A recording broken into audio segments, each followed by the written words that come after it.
श्रीरामपूर शहरातील खळबळजनक हत्याकांडात बंटी उर्फ असलम जहागीरदार याची भर दिवसा गोळ्या झाडून हत्या केल्यानंतर पोलिसांनी अल्पावधीतच वेगवान तपास करत कृष्णा अरुण शिंगारे वय वर्ष 23 आणि रवींद्र गौतम निकाळचे वय वर्ष 20 या दोघांना ताब्यात घेतलं आहे। या कारवाईनंतर शहरातील तणाव काहीसा कमी झाला असला तरी वातावरणात अजूनही भीतीचं सावट आहे। दिनांक 31 डिसेंबर रोजी दुपारी 3:30 वाजेच्या सुमारास गर्दीच्या भागात दुचाकीवरून आलेल्या 2 तरुणांनी बंटी जहागीरदार याच्यावर सलग गोळ्या झाडल्या।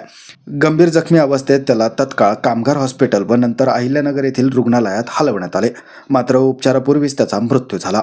भर दिवसा झालेल्या या घटनेमुळे शहरात एकच खळबळ उडाली। घटनेनंतर विविध गंभीर कलमानुसार गुन्हा दाखल करण्यात आला असून विशेष पथकांनी सीसीटीव्ही फुटेज तपासून आरोपीची ओळख पटवली। रात्री उशिरापर्यंत सापळा रचून दोन्ही आरोपींना ताब्यात घेण्यात पोलिसांना यश आले। शस्त्र कुठून मिळाले, आणखीन कोणी सहभागी आहेत का, घटनेमागील नेमकं कारण काय याबाबत सखोल चौकशी सुरू आहे। तपासादरम्यान संघटित गुन्हेगारीचा धागा समोर येण्याची शक्यता तपासली जात आहे। हत्येनंतर शहरात तणावाचं वातावरण निर्माण झाल्याने संवेदनशील भागामध्ये मोठा पोलीस बंदोबस्त तैनात करण्यात आला आहे। मौलाना चौक व वार्ड क्रमांक 2 परिसरात अधिक नियंत्रण ठेवण्यात आले आहे। सोशल मीडियावर अफवा पसरू नये म्हणून सायबर सेल ही सतर्क आहेत। जहागीरदार याच्यावर यापूर्वीही अनेक गंभीर गुन्हे दाखल असल्याने गुन्हेगारी वर्तुळात चर्चा रंगलेल्या आहेत। दरम्यान आज बंटी जहागीरदार याच्यावर अंत्यसंस्कार करण्यात आले असून अंत्यविधीवेळी पोलिसांचा मोठा बंदोबस्त दिसून आला।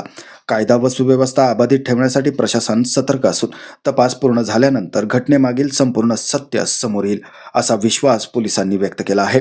याबाबतची अधिक माहिती विशेष पोलीस महानिरीक्षक दत्तात्रय कराळ यांनी दिली आहे।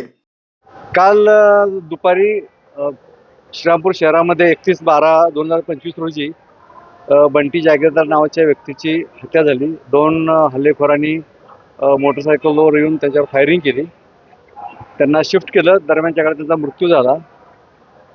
यामध्ये जे 2 मुख्य आरोपी आहेत त्यांना अटक करण्यात आली आहे। त्यांना काल संध्याकाळीच रात्री उशिरा त्यांना ताब्यात घेतलेलं आहे।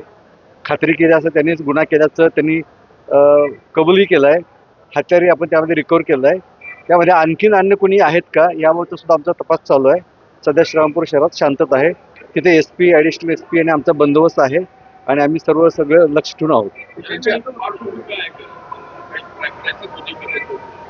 काल रात्री आरोपी आणल्यानंतर आता त्याचं इंट्रोगेशन सुरू आहे आणि आता तपासाची अगदी प्राथमिक स्टेज आहे, त्यामुळे ह्या बाबतीत मला आता भाष्य करता येणार नाही, परंतु आमचा तपास चालू आहे। तसं काय असेल, दुसरी काय पार्श्वभूमी असेल तर त्याचा आम्ही तपास करू। त्याच्यावर काही गुन्हे दाखल आहेत, ज्याचा हत्या झाली त्याच्यावर काही गुन्हे दाखल आहेत।